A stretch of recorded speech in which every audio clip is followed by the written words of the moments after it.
కాంగ్రెస్ ప్రభుత్వం 2 లక్షల రుణమాఫీ కాని లబ్ధిదారులు అధికారులకు దరఖాస్తు చేసుకోవాలని తెలియజేయడంతో వాటిని పరిశీలించడానికి గ్రామంలో అధికారులు పర్యటిస్తున్నారు. వీరవంక మండలంలోని బేతికల్ గ్రామంలో రేషన్ కార్డు లేని వారికి రుణమాఫీ కాకపోవడంతో లబ్ధిదారులు అధికారులకు దరఖాస్తు చేసుకున్నారు.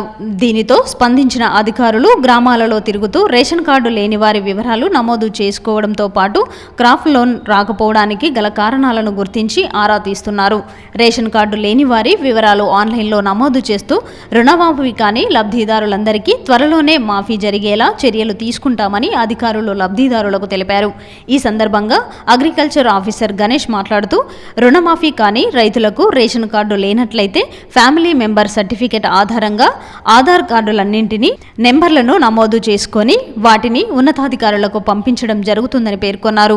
ప్రతిరోజు 2 గ్రామాల చొప్పున తిరుగుతూ వివరాలు సేకరిస్తున్నామని, ఇంకా ఎవరికైనా రుణమాఫీ కాని రైతులు ఉన్నట్లయితే వ్యవసాయ అధికారులను కలిసి తమ కుటుంబ వివరాలను నమోదు చేసుకోవాలని కోరారు.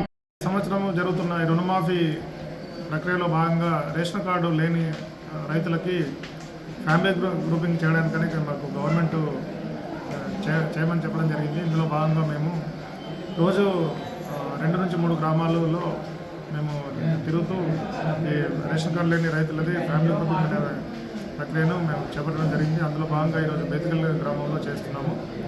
అంటే రేపు కనపర్తి మరియు వల్బాపూర్ గ్రామంలో చేయడం జరుగుతుంది. మరియు ప్రతిరోజు 2 గ్రామాలు కనీసం 2 గ్రామాల్లో మేము వెళ్ళి ఫ్యామిలీ గ్రూప్ చేయడం జరుగుతుంది.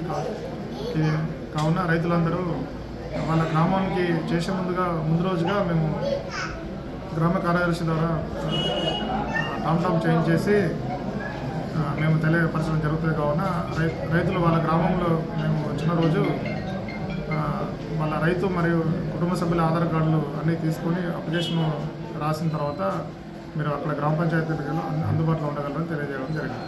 కార్డులు లేకపోవడం వలన రుణమాఫీ రాని రైతులు ముందుగా ధృవీకరణ పత్రం అనే దాని యొక్క అప్లికేషన్ని తీసుకొని అందులో వాళ్ళ కుటుంబ సభ్యుల పేర్లు అన్నీ రాసి వాళ్ళ ఆధార్ కార్డులు వాళ్ళ వయస్సు అన్నీ రాసిన తర్వాత దాని మీద సంతకం చేసి మాకు ఇవ్వవలసి ఉంటుంది. అలాగా కుటుంబ సభ్యుని వాళ్ళ హెడ్ ఆఫ్ ది ఫ్యామిలీ కుటుంబ సభ్యుల యొక్క తోటి సెల్ఫీ ఫోటో దిగి కూడా మేము ఫోటో పంపించవలసి ఉంటుంది. కావున రైతులందరూ గమనించగలరు. సో ఈ ఫ్యామిలీ గ్రూపింగ్ అనేది మేము ఎక్కడో ఆఫీస్లో సీక్రెట్గా చేయట్లేదు. మీ దగ్గర అప్లికేషన్ తీసుకొని గ్రామంలో అందరి సమక్షంలోనే చేస్తున్నాం. కావున ఈ విషయంలో ఎట్లాంటి భయపడకూడదని రైతులందరికీ తెలియపరచడం జరిగింది.